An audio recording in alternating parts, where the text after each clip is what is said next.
Hi, I'm Susanna. Welcome back to Fatal Dates, my show about real connection in an unreal world. Today, my date is Doug Lane, who is the CEO of Sublation Media, who produced this podcast. So that makes Doug technically my boss, and this all very inappropriate. But being inappropriate is a fatal strategy. This show is called Fatal Dates for Jean Baudrillard's book, Fatal Strategies.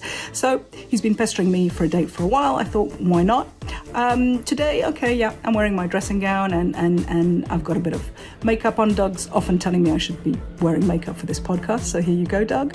I'd like to talk to Doug about, I watched his videos and I see that he's often got lots of beautiful women in his Marxist videos. So I'd like to talk to him about beautiful women, Marxism, women, how that all works. And I'd also like to talk to Doug about what it is to be a native fatal strategist. Doug hasn't read Fatal Strategies and he's a bit sniffy about Baudrillard. But I think that in his art, he is quite the fatal strategist. So I'd like to talk to him about that. Hi, Susie. Hi, Doug. Welcome to Fatal Dates. How are you doing? I'm uncomfortable. I don't like this situation where you press the record button and you're on that side of the screen and I'm in the hot seat. But that's right, because we have been on. I've been on your Sublation Media often. You're the one who controls the whole environment, and now I'm controlling the environment. Kind of. You're still sort of controlling the environment, but we won't get into that. Anyway, but it would be rude if I started to like play clips and things like that. You know, that would be inappropriate. So I'm going to behave myself on this date. Yes, but as we know, in fact, you do have the control because later you're going to do the editing of this date. And so ultimately, you know, forget about the studio. You have the ultimate control. And in fact, you've had the ultimate control over all my dates, haven't you, Doug? I have. I've been editing your dates since they've come through the pipeline to me. Yeah. Okay. But I only have a limited amount of control. Like I can only work with what you give me. I can't put words into your mouth. I mean, I suppose the technology exists that I could create a deep fake of you and have you say things like, you know, Lenin was right, or, you know, I forsake Baudrillard and will turn now to Guy Debord or something like that. But I haven't done that. I'm not quite adept enough. Would you like to have that control? No, I don't think that would be any fun ultimately. Well, that's so noble of you. And obviously, I'm very much hoping to join with you in your project of spreading Marxism to the masses. And I'm really glad that Fatal Dates is such an excellent vehicle for doing that. You're looking very smart, Doug. Thank you so much for coming here. Usually you're wearing your T-shirts, but I see you've got something with buttons on it. So yeah, I dressed as if I was going out on a first date, you know, like with someone I hadn't really met before. That, you know, trying my best here. Okay. And I've got to say that part of this project, Fatal Dates, comes a little bit out of conversations that you and I have had.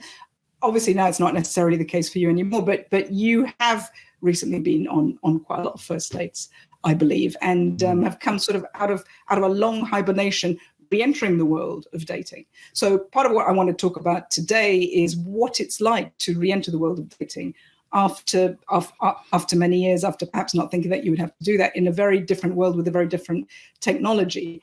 But I thought I would start, Doug, today by talking about beautiful ladies, because ever since I've been involved with you and your various media projects, and obviously a big admirer, Doug, of your many beautiful videos, very informative, very excellent. But I noticed that part of these Marxist videos often involve beautiful montages with lovely ladies doing dancing, and I'm just curious about how that relates to socialist principles of egalitarian inequality. So what do the pretty ladies mean to you, Doug? What do they mean? Okay, well, all right. First of all, I think the clip that you noticed the most is from Guy Debord's Society of the Spectacle film, where he's got these. Describe that clip to me. What's that clip like, Doug? It's from an advert, a French advert, I believe, for, I don't know, hosiery or something like that. I'm not sure, but and they are dancing and taking their clothes off. Are they? Dance. Yes. Yeah, and so I guess it's a strip dance with like 5, 6, 7 women, all of them absolutely beautiful, devastating kind of models, but from the 60s, so it has a sort of retro quality. And I believe Debord would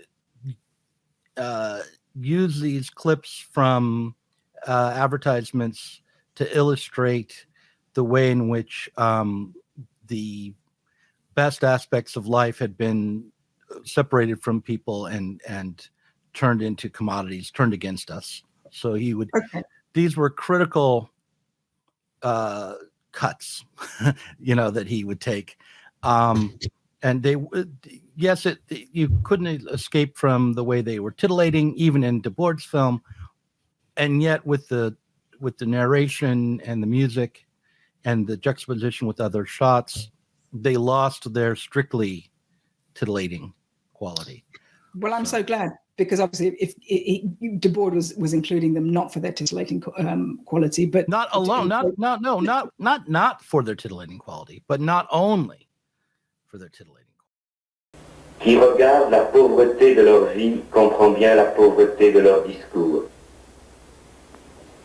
Il suffit de voir leurs décors et leurs occupations, leurs marchandises et leurs cérémonies, et cela est étalé partout. Il suffit d'entendre ces voix imbéciles qui vous disent ce que vous êtes devenus dans l'aliénation, et elles vous en informent avec mépris à chaque heure qui s'y ajoute. Et puis, sur la Nationale 9, il y a maintenant des bouchons pour les automobilistes qui remontent depuis Perriac. Pour ceux qui remontent, il y a toujours 4 km de carrosserie non-stop sur une file. Quant au bouchon du Cactus, il ne fait qu'augmenter. Les vacanciers en souffrance étaient déjà sur 5 km. And when you use them, it's even more at one remove, because you're showing your deep culture, because you know that they come from Guy Debord's films. So it's not for titillating reasons whatsoever. Is that right? No, that's not right either. No, not at all. It's for me, and I don't only use that clip. I mean, there are other clips of beautiful women that make their way. Lots of other beautiful women all over your oeuvre, if I may call it that, right. Doug. And I don't mind them at all. But often when we talk, you're keen to talk about very serious things and Marxism, the future of society, and lots of stuff that a liberty gibbet like me wouldn't possibly understand. But it is interspersed sometimes with these beautiful ladies. And I wonder, what will they be doing under Marxism? I imagine that they will be being beautiful. What not under Marxism, by the way, under socialism. Marxism is a critique of socialism, really. Okay. But thanks for that. Yeah. But okay. So when don't try and get control of this conversation, Doug. You're not interviewing me. Well, you asked me a question. I just wanted to answer it, which was, why do I use that clip, right? Why do I use that clip or others like it? And there are one, because it makes the editing process more enjoyable for me to include clips of beautiful women. 2, because I want to make a statement against the puritanism of the left, and to defy a certain injunction not to take pleasure in the female form and not to include certain kinds of images in leftist material.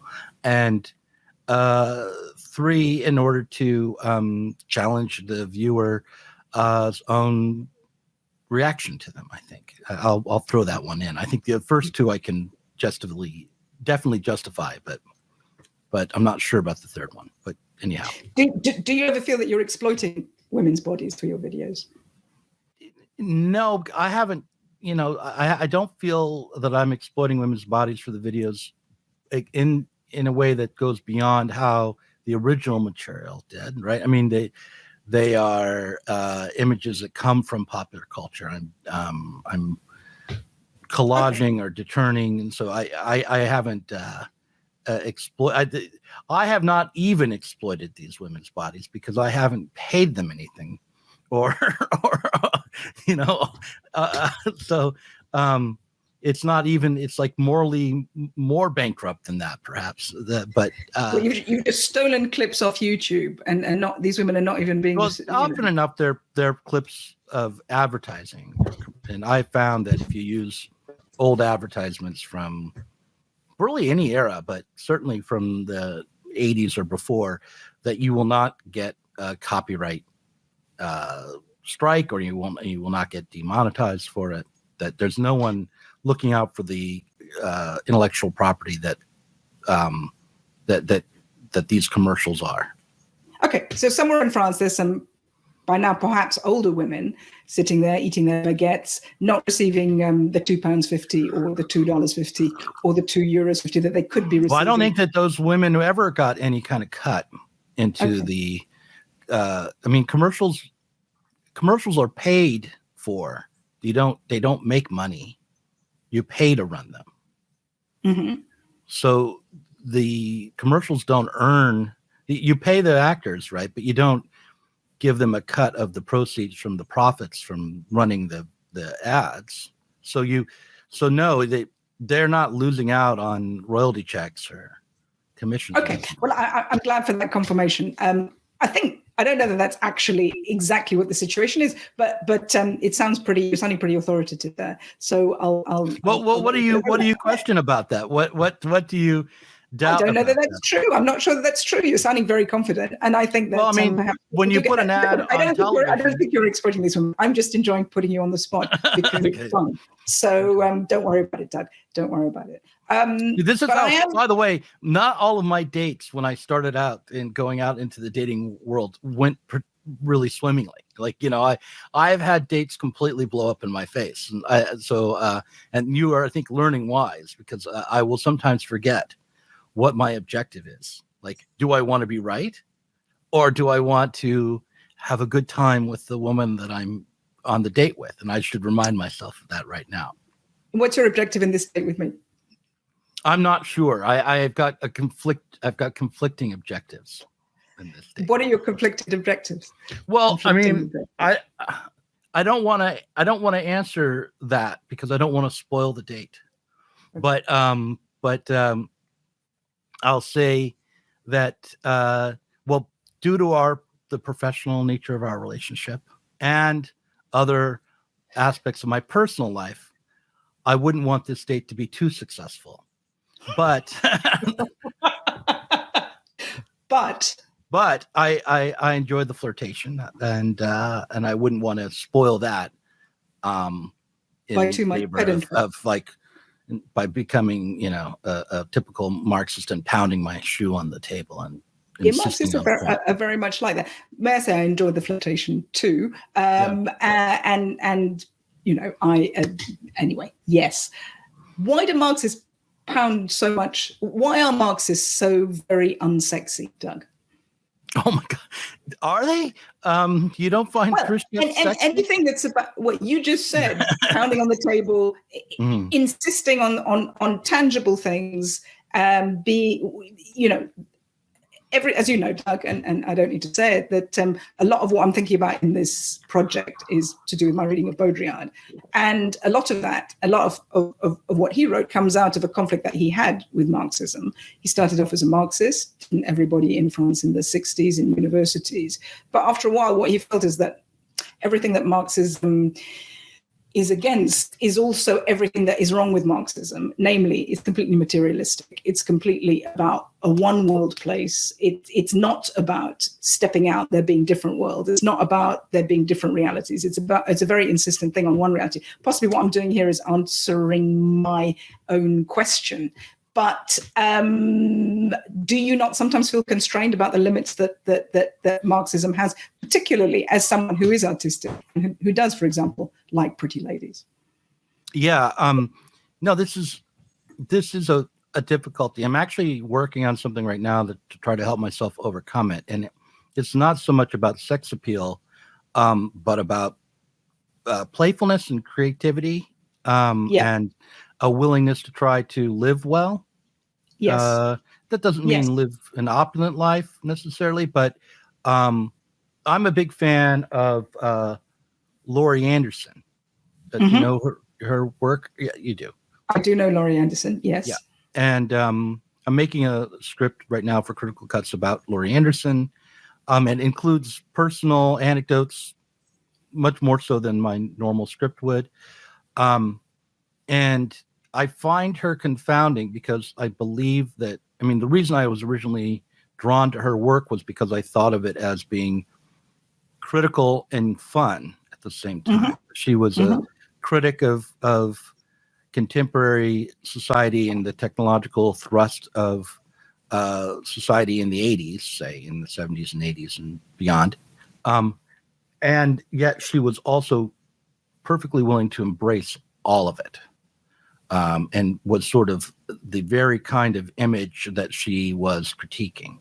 She was a very kind of cultural product that the culture could accept, even though her work was critical. And I've been tracing her trajectory and her embrace of Buddhism, and as per usual as a Marxist, I would say that she has not ended up where I would dream that she might have ended up, right? Where would you dream that she might have ended up? I would have dreamt that she would become a Marxist, or that she would be able to, deepen her criticism of society, and rather than become drawn into a focus on the personal to quite the degree that she has. She's interested in Buddhist meditation and coping with finitude and finding connection on the personal level and overcoming anxiety and is that not in any kind of prescriptive way either, right? In the way that an artist would be. I wouldn't critique her as an artist or having become like a parody of herself or less interesting or nuanced than she had been. I wouldn't say any of those things about her, but she, there's like two strains in the American left or American counterculture, which are kind of combined. Unfortunately, the left and the counterculture are sort of integrated. And one is this mystical strain that sort of turn inwards, the focus on, for lack of a better word, the spiritual realm of life. There's often an embrace of the occult in those domains. Someone like William Burroughs might be a good example of that kind of countercultural figure.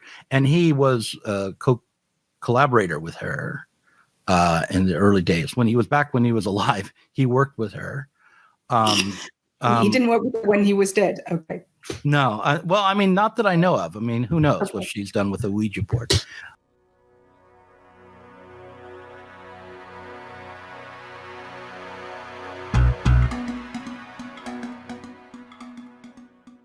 So anyway, so I'm trying to figure out a way to not abandon the mysterious, the nuanced, the complicated, the and also the nurturing aspects of life, or the aim of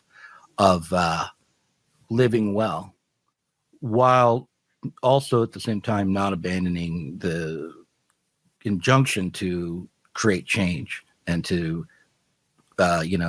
ruthlessly criticize all that exists, which is what the Marx would have us do. To somehow be this ruthless critic who nonetheless can embrace what is good. And what is good? I think the way in which contemporary society has opened up a variety of freedoms and has given us the ability to be more reflective, has freed us from being as rooted as we had been to particular locations and rooted to the land, the mobility that some of us enjoy in contemporary society, the advancements of medical technology, and also just the ability to be like, one of the things that I tend to think, I don't know if I can fully justify this, is that it's only the kind of bourgeois peoples who had the time to become neurotics, and I think that is actually for the good, to have that time. In what way is it for the good? It's good that only bourgeois people become neurotic? No, that we can be neurotic, that we have the freedom to be obsessives and to ruminate, and to, all these things have a negative connotation, and they certainly aren't only positive. But I think these things are, exemplary of a positive change in the world. Mm-hmm. Technology can be good, isn't it? We would never have met without technology. We'd never Absolutely have worked together. Often on Fatal Dates, I'm quite down on technology because I think it gives an illusion of connection without there being actually what it actually takes when you sit there together. But I think sometimes I'm unfair about that, and I think that technology is a good thing, and I think it's true. But it's strange. You and I know each other to some degree, but we don't really know each other, do we? But yet we work together for a few years now. I would say that of all the people I published when I was at Zero, I probably know you the best. Do you though? Yeah. I mean, not saying that means that I know you really, really well, but just like in comparison, I know Ben Burgess fairly well, and I've met him, and I knew him before I published him. And there are a few other people who I know, were mates, but you and I talked, you talked to me when my divorce is happening. You talked to me at times where, for me, it was like 4:00 in the morning, and I was distraught, and in a way that it probably was not altogether professional.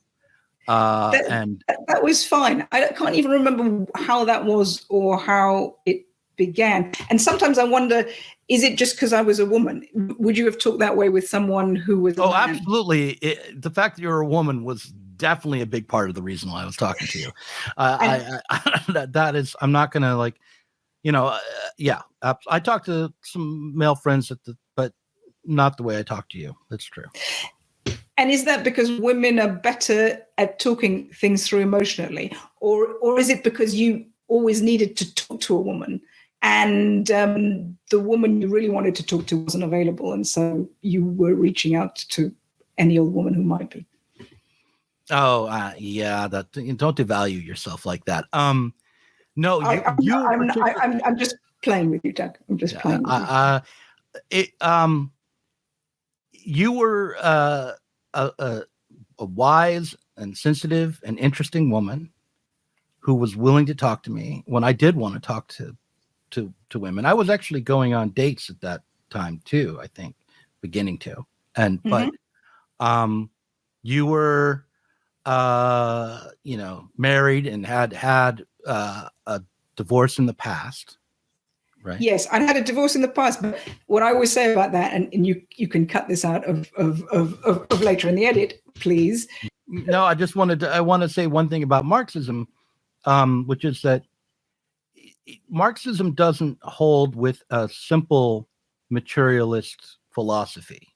Like the thing about Marxism is that fundamentally the idea is that you can change material reality, and that the way in which we react to or use or interact with the material world, the natural world, and one another is ultimately ideological.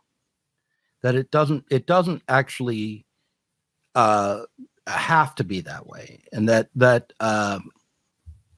and it's not fixed. It hasn't always. Material reality for Marx is always, it can be changed and has changed and is changing.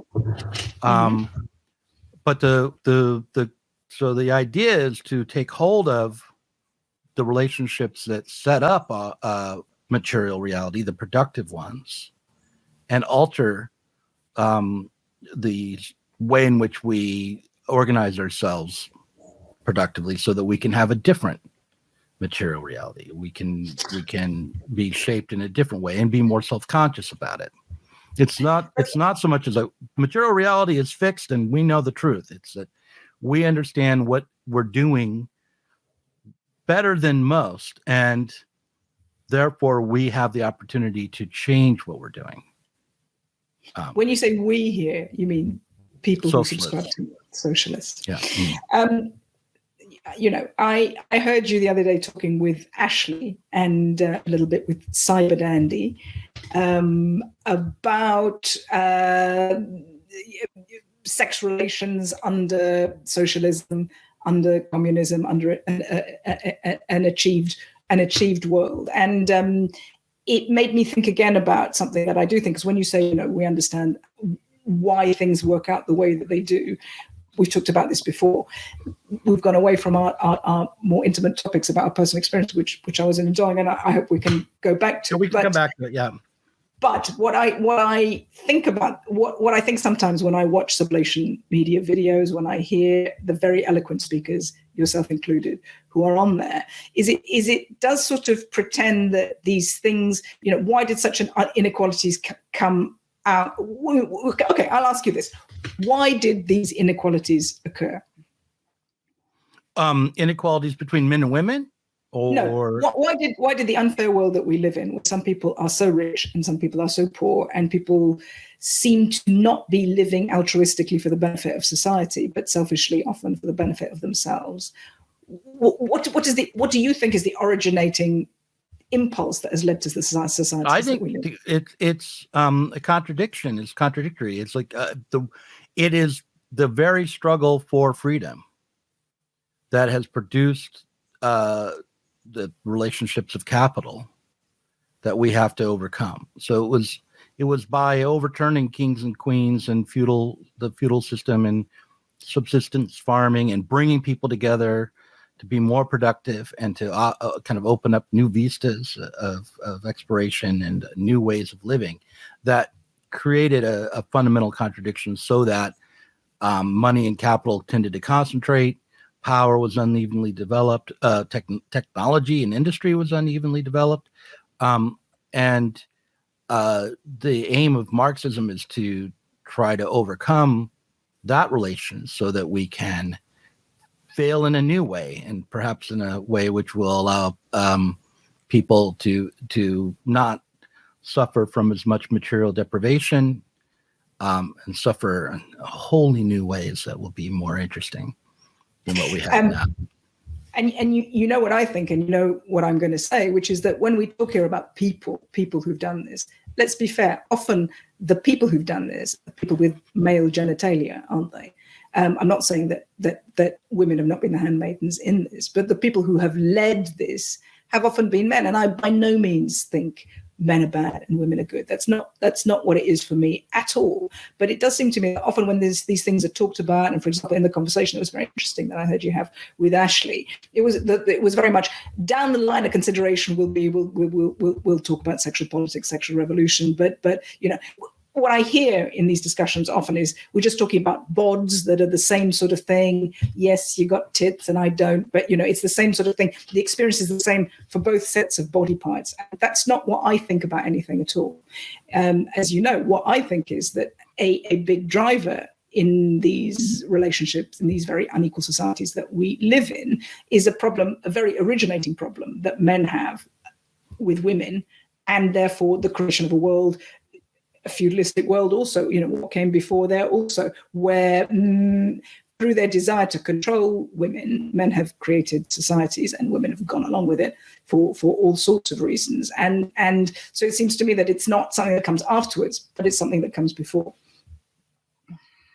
You're saying the difference between men and women comes before capitalism? I'm saying I think capitalism is caused by male insecurity vis-a-vis women, if I'm really going to boil it down. That's what I think. That's why. Yeah, I mean, why were they suddenly insecure about women in the 18th and 19th century? Okay. And it hadn't been before. I think feudalism comes from the same sort. I think what I actually think, I'm really going to be honest about it, completely talking big generalizations, which, as you will know, is my speciality, and that's what I like doing on my fatal dates, based on nothing very much, but my hunches and various readings I've done, which are by no means complete in any way whatsoever.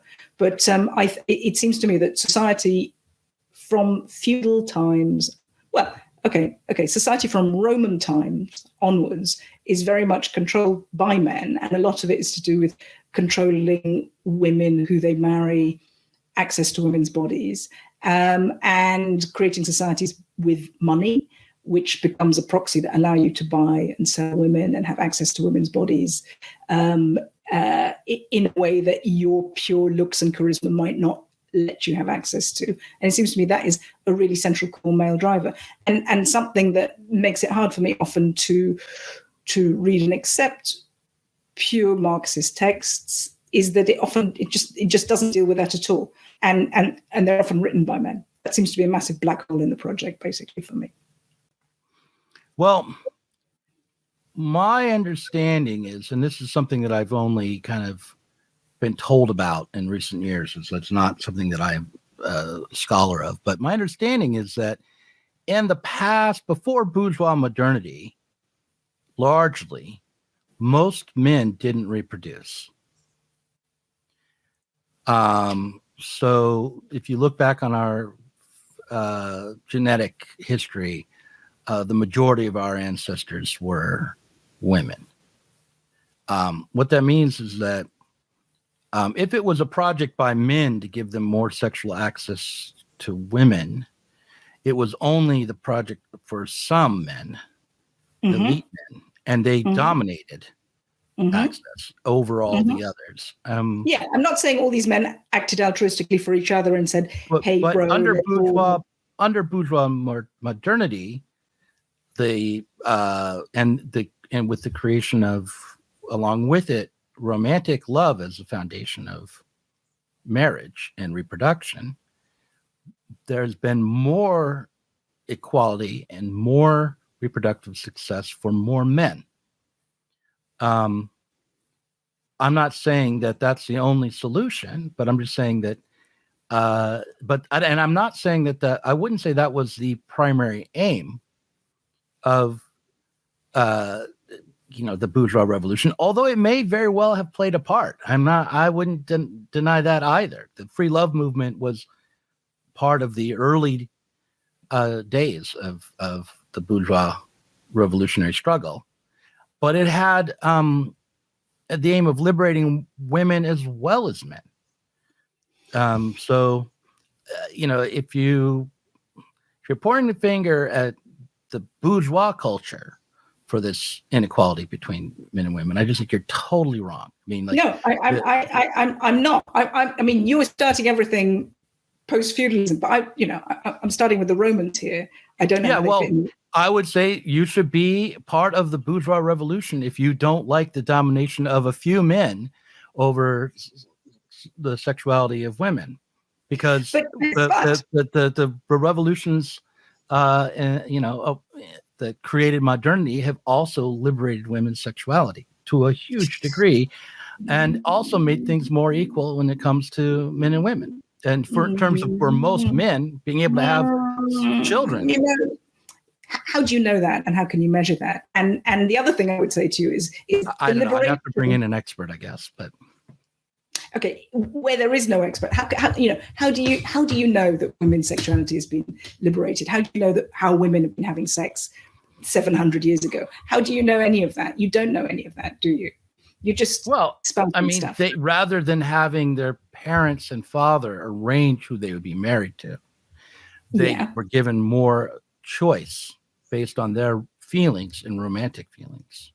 And yes, but if we're talking about the past, we're also talking about the recorded past, which says woman gets married to this man. But what the woman does with her adulterous lovers is not recorded there. And from what I can glean from history, and here I'm just talking about, I'm talking, for example, about courtly love. I'm talking about what was going on in the 14th century. I'm talking about, chivalry and all that sort of thing. It seems very much, at least in courts, in elite society, and perhaps we can extrapolate that means it was possibly happening elsewhere. There was an understanding that you marry someone and you have an official relationship with whom you have your official kids. But then there's other places that you go to. And perhaps in having things that are less society arranged and more about private spaces that nobody ever sees or accesses, where you don't have to have a full-time relationship living with somebody, sorting out all through the compromises of it. You can imagine people had quite good sex, I would say, in those sorts of circumstances. Don't you think? Well, let's talk about what constitutes good sex then. I mean, I will say, you know, the claim that most of our ancestors are women might mean that women prefer only to have sex with a few particularly choice men, and they'll gladly share those men amongst each other rather than having to have sex with some inferior specimen. Perhaps that's what women's liberation sexually would look like. I don't know. But putting that aside, I tend to think that sex within a long-term committed relationship is better than sex with relative strangers, and I can say that from personal experience. So, which means I think that this move to put romantic love at the center of marriage is one that is ultimately better for people's sexual enjoyment, both emotionally and physically. You know, who knows? I sense that I think you're right. I do think that you're right. But I also think that I think, you know, what is it that Esther Perel calls her book, Mating in Captivity? I think sometimes for some people, Doug, by no means I'm talking about myself here in any way whatsoever, it can also be good to have sex not in a committed, serious relationship. And something that we have to contend with within our bourgeois relationships, where we're all living nicely with each other and being respectful and being honest and so forth, is that we have to, the price of that is saying that's never going to happen because it's going to be too upsetting to think that within this, I might also meet a stranger and want to do something with that stranger at some times, which, you know, let's be honest, is sometimes a sexual impulse, even the most. I'm not knocking sex with strangers here. Okay. I'm not saying like it's no good. It can be fun. All right. But I'm just saying, and it can be exciting in a way that maybe sex within a committed relationship is not as often. But it's strange to have the constraint of this format and discussion, isn't it? I can't say all the things that I would like to say. Well, just tell me and I'll edit it out. Don't worry. I really will. If you want to tell me something and you tell me to take it out, and you don't say, or maybe not, but you definitely tell me to take it out, I'll take it out. But yeah, I mean, that might be fun. Now the viewers will have to wonder, what did Susie tell Doug? You know what? Even if you don't tell me anything, I'm going to make a cut right here and it'll be a blank space and then we'll come back. I would just say that what happens, because we just celebrated 1 year. I mean, now I'm spoiling the date, but we just celebrated 1 year. I mean, you mentioned congratulations. So it's fair enough.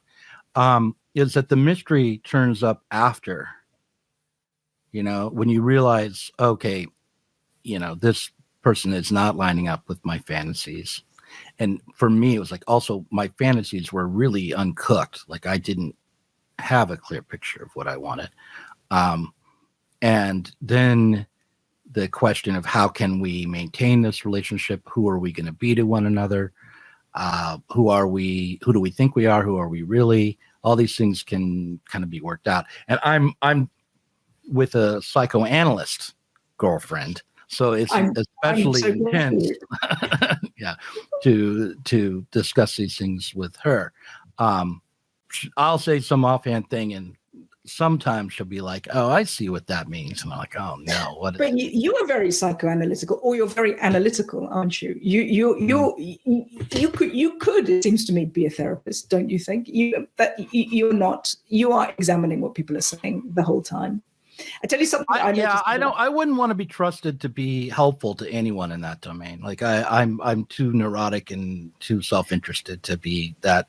Like the prospect of listening to someone else talk about their lives and their problems for an hour and not interject anything about myself into the conversation, it's too daunting. But yeah, I am analytical, I think. Can I ask? You don't have to answer, but is it? But is that what you look for in women? Do you look for women who can explain you to yourself, who can look after you, who can? Is that what it? Is that the qualification to date, Doug? I think everybody wants someone who will help them help themselves, who will help take care of them, and will, that you can help take care of. Or that should be the aim. I don't think anyone's an island. So I like that in a woman, but also it's more about, especially in early days, people who will be willing to play with me. I can offer my analysis, and they won't just shut down or just object or dig in their heels, but will be open enough to take it in and then throw something else out of their own. Playing is the joy of life. That's what I think. What do you think about that? I do. I think that too.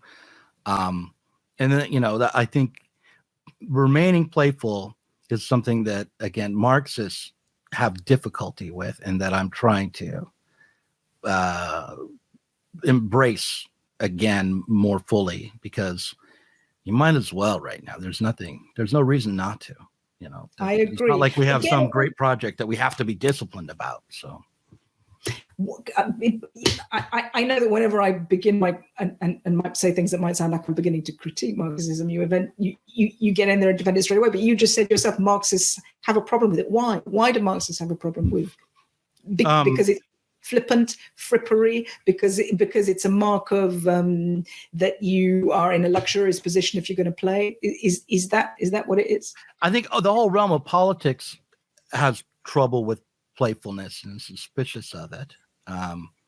Although politicians have to be able to show a human playful side, I think, in order to succeed. But I think it's because the moral compulsion to be on the left, not just Marxist particularly, but to be aiming to change society because of the inequality and because of the human suffering that it engenders, creates a sense of seriousness, which is hard to overcome.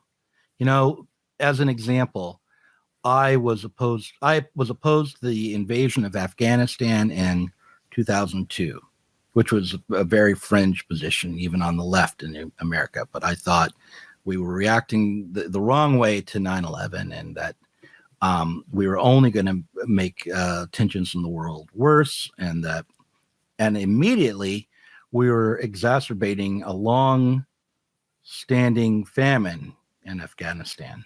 The people were dying of in terrible ways from starvation at the time. And I was completely unbearable to be around at that point. I mean, I was a real downer. I was a drag. But I didn't see a way to not be that way, given what I thought was happening and what my duty was, right? So the problem, the reason that you should still try to remain playful is because the ultimate causes of these sorts of conflicts, say between Afghanistan and the United States, can't be corrected simply through some moral injunction or a realization of what our duties are, because these things are coming out of the people acting on their duty. Right now, they're trying to be the best versions of themselves they can be in this system. And so to change the system will mean taking some sort of leap of faith and taking a huge risk and working without absolute foreknowledge or assurances.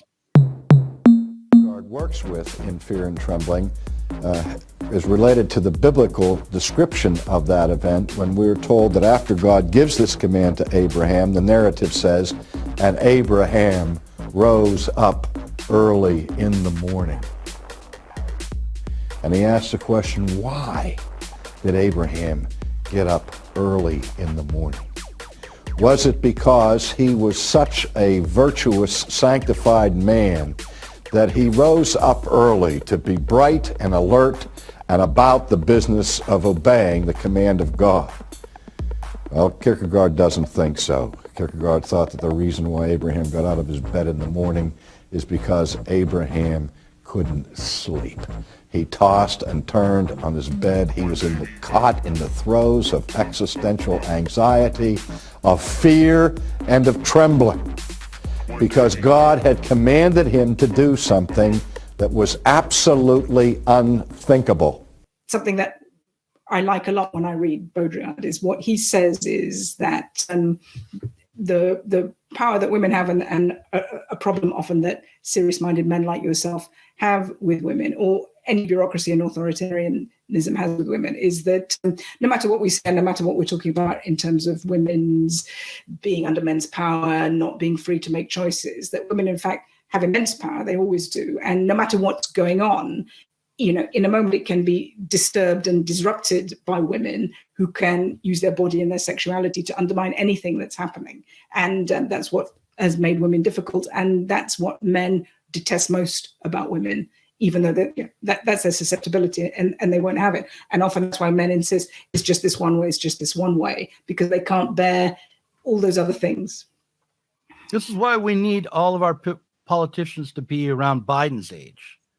They won't get distracted by women's sexuality. Are you trying to say that men Biden's age cannot be distracted? I really have to tell you that that's not my experience. No, I know it's not true. It just gets sad. It's in my interest, though, as a heterosexual man, to play up this power of female beauty. It's always a good idea to just absolutely affirm to any woman how important their beauty and how beautiful they are and how powerful that makes them, because that's a realm in which fun can be had as a heterosexual. So you don't. It is the secret magic pill. I once saw a talk by Alan Moore's wife, and I'm so sorry that I've forgotten her name. She's called Melinda, and I can't remember her last name.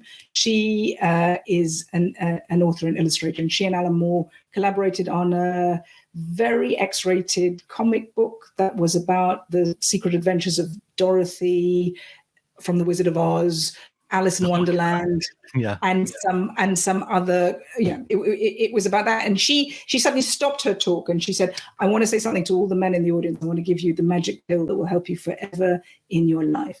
You have to tell the woman that you're with how gorgeous she is, how sexy she is, how beautiful she is. If you can do that, you can have anything that you want all the time." But often what she said, and it's really true, that men think that the withholding power, not giving compliments, is going to get the woman in control and get the woman to give them what they want, whereas it's absolutely not. That if you want a happy life, it is very important to be very effusive with your. You have to. It's all about timing, right?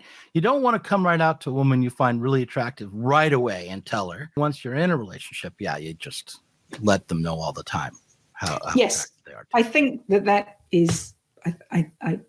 I think so, and I think that's to the mutual benefit for that's to your mutual benefit. Also, it's amazing how few people know that, though. How few men know that. I would say, experience. But we're in this difficult position where, leftist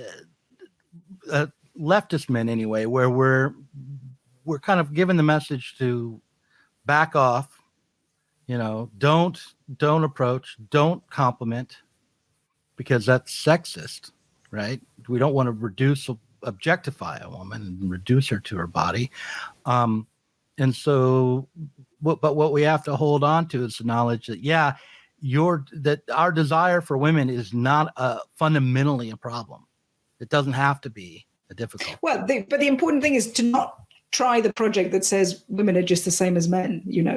That's not the right project to do. That it's difficult, isn't it? One wants equality. And it's an easy thing to think, therefore, what one wants is to treat everybody exactly the same. The really difficult challenge is to have equality amongst people who are different and to be able to understand that their difference continues. And if you try and make the woman-shaped thing the same as the man-shaped thing, then it is a lie and it's going to reduce everybody's pleasure, basically.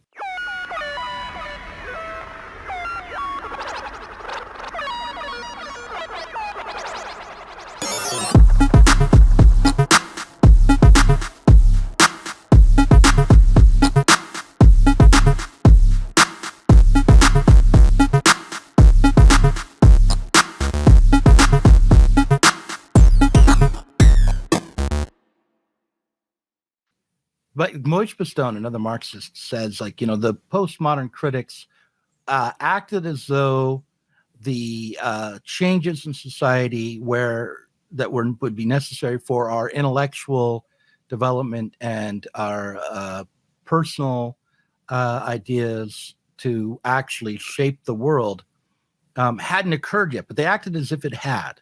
So, this idea that maybe Derrida has, like, everything is discourse, everything is in this free-floating play, that the meanings don't get fixed.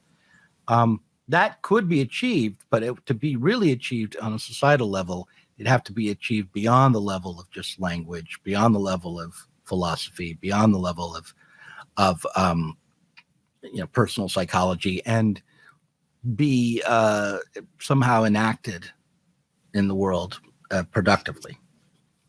Yeah, I got lots of things to say about that. The first is I don't think that Baudrillard is postmodern. I'm sorry, this is the wrong tactic for a date. Like I'm delivering my sermon. Like, I've come to a date and I'm giving you the socialist worker. Why? You can give the social worker, the socialist worker rather, and the social worker. That's your charm, Doug. That's the place where it feels like I tell you what I like about men. I like sweet men, and that's very sweet to me. You believe in something. It's meant a great deal to you. It's a wonderful emancipatory project. It's not based around yourself. There's something that's very lovely and sexy about a man who has such beliefs. So you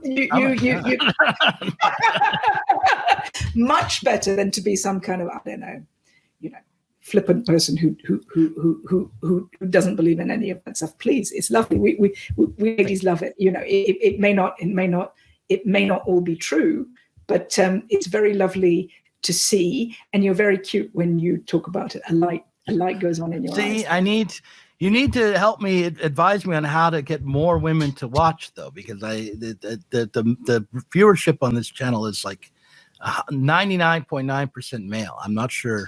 Maybe I just need to dress a little bit better in general. Doug, yes. Once more, look, I'm just falling into easy patterns. I'm used to talking to you, and I'm used to you being in charge of the timings. We've been talking for about an hour and 20 minutes.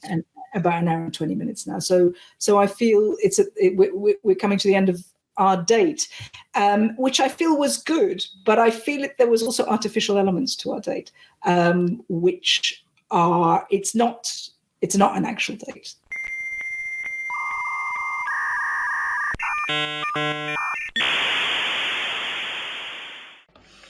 It's a few days after my date with Doug, and I'm just reflecting on it.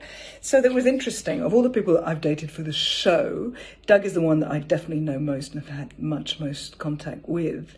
And I have to say it was a bit stilted between us at first. I think it's because it's different, us talking in front of other people, knowing people are going to see it. And there was an element of unreality. I wonder if Doug felt it too. However, as the date went on, we got into it, and it was fun to talk to him. And there was a lot said, and not all of it, I'm sure, will make the final cut. But I enjoyed it, and I do feel that I know Doug a bit better, having been on that fatal date with him. And I'm looking forward to seeing and talking to him again. I will note that he was defensive and a bit cagey about all those lovely ladies in his videos, but that's okay. He can have the lovely ladies.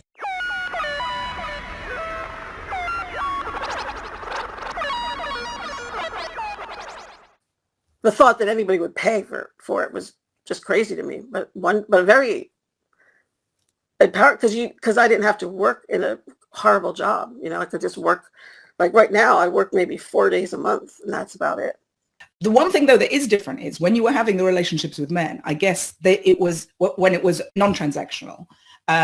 These were men that you had selected. You had upfront felt an interest in these men, an attraction to these men. Whereas here, you don't get to choose. They come to you. Does that make a difference? I'm curious about that. There's something about, there is a safety behind that wall of transaction, because like one man joked with me once about what they're paying for is that they don't have to see you again, right? They don't have to. Yes. They don't have to deal with you being. It's not that they don't enjoy. I mean, but I kind of get that where they don't want somebody pestering them. Right? They don't want somebody. They don't have to deal with it.